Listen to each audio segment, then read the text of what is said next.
Up guys, in this video I will show you how to add admin on Facebook page mobile.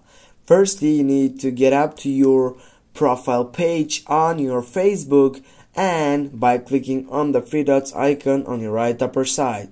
Then you need to go for all shortcut section and select the second selection, pages. Then you need to get up a page that you want to add an admin on it. For example, we'll go with the second one.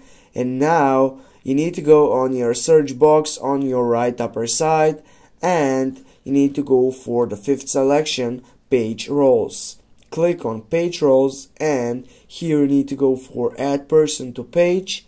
And what you need to do next is just simply you need to add here your password on your profile, and when you do that, then you're gonna be able to add any friend on your friend list on your Facebook, and right after that you're gonna be able to choose his role. For example, he can be a creator, he can be such as viewer just for editor, he can go for option for admin also, for moderator, for advisor, for analyst, but you'll need to go for admin as this is the main point of this video.